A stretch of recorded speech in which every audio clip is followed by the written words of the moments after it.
Shalom, selamat pagi sahabat Mitra Rema. Pagi ini kita akan sama-sama mendengarkan firman Tuhan yang terambil dari Injil Lukas 5 ayat yang pertama sampai ayat yang ketiga yang berkata demikian. Pada suatu kali Yesus berdiri di pantai Danau Genesaret, sedang orang banyak mengerumuni dia hendak mendengarkan firman Allah. Ia melihat dua perahu di tepi pantai. Nelayan-nelayannya telah turun dan sedang membasuh jalannya. Ia naik ke dalam salah satu perahu itu, yaitu perahu Simon, dan menyuruh dia supaya menolakkan perahunya sedikit jauh dari pantai. Lalu ia duduk dan mengajar orang banyak dari atas perahu. Firman ini akan sama-sama kita renungkan di pagi ini, tanggal 28 Januari 2021, yang saya beri judul Dia Mencari Altar Baginya. Saudara-saudara yang saya kasih dalam Tuhan Yesus Kristus, sesungguhnya firman yang kita baca itu adalah satu peristiwa yang saudara dan saya sudah tahu akhirnya, di mana pada akhirnya ternyata Petrus akhirnya menangkap ikan yang banyak. Tapi ada satu peristiwa awal yang harus saudara dan saya perhatikan di Lukas 5 ayat pertama sampai 3 tadi. Ternyata Yesus sedang mencari altar di pantai Danau Genesaret. Dan ini yang mau saya bahas buat saudara dan saya pagi ini. Mengapa Yesus mencari altar di pantai Danau Genesaret?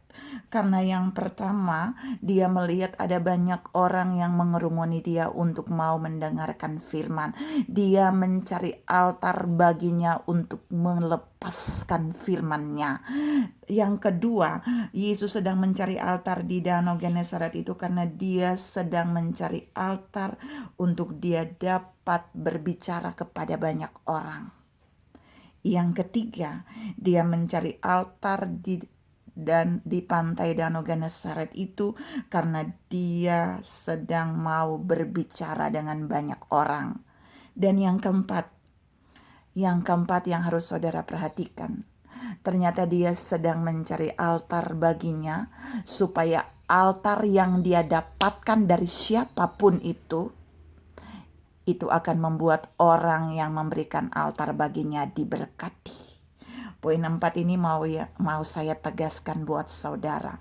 Ternyata akhirnya Yesus melihat sesuatu yang harus dia jadikan altar, yaitu perahu. Tapi perhatikan, ada banyak perahu di pantai itu, ada banyak perahu di dekat danau itu.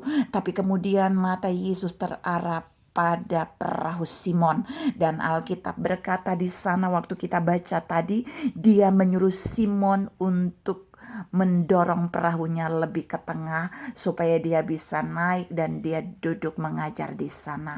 Perhatikan, saya tidak membacakan ayat selanjutnya buat saudara, tapi setelah Yesus mengajar orang banyak dari atas perahu Simon, setelah perahu Simon menjadi altar bagi Yesus untuk menyampaikan firman-Nya, dan ternyata altar yang Simon berikan, perahu yang Simon berikan menjadi altar bagi Yesus, itu membuat Simon diberkati. Kenapa? Karena setelah Yesus mengajar dari atas perahu Simon, dia menyuruh Simon bertolak dan menebarkan jala di tengah danau itu, walau semalam-malaman Simon tidak ada. Dan Alkitab menunjukkan bagian akhir dari Lukas 5 di perikop ini, ternyata Simon mendapatkan ikan yang sangat banyak.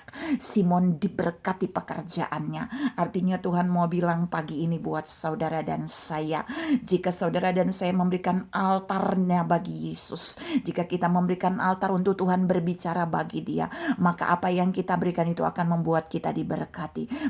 Perhatikan, Petrus memberikan perahu yang dia pakai untuk bekerja menjadi altar bagi Yesus. Maka Yesus juga memberkati hasil pekerjaan Petrus. Perhatikan, dia sedang mencari altar untuk dia dapat berbicara, untuk dia dapat menyampaikan pesan bagi banyak orang, untuk dia memberkati saudara dan saya. Dia sedang mencari altar di rumah saudara dan saya bagi dia berbicara. Dia sedang mencari altar di dalam pekerjaan saudara supaya dia dapat berbicara. Dia sedang sedang mencari altar di tempat pelayananmu supaya dia dapat berbicara. Dia sedang mencari altar bagi gerejamu di mana dia bisa bebas duduk berbicara seperti dia ada di altar di perahu Petrus. Tapi yang bagian terakhir yang Tuhan mau sampaikan, dia juga mau menjadikan saudara altarnya. Dia butuh saudara bisa menjadi altar di mana dia duduk di dalamnya. Dan dia bisa berbicara melalui saudara dan saya. Persoalannya pagi ini, apakah saudara siap memberikan tempat di mana dia dapat duduk dan menjadikan itu altar untuk dia mengajar, untuk dia melepaskan perkataan firman-Nya bagi banyak orang, dan untuk dia memberkati saudara dan saya? Pilihan ada pada saudara dan saya pagi ini. Tapi ingat, Yesus sedang mencari altar. Dia sedang berdiri untuk mencari altar di mana dia bisa duduk dan mengajar banyak orang.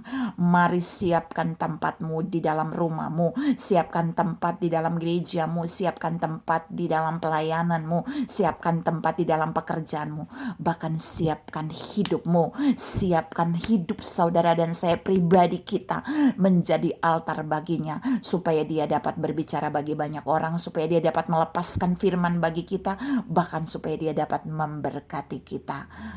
Tuhan memberkati saudara berlimpah. Salam siap menyediakan altar bagi Tuhan. Amin.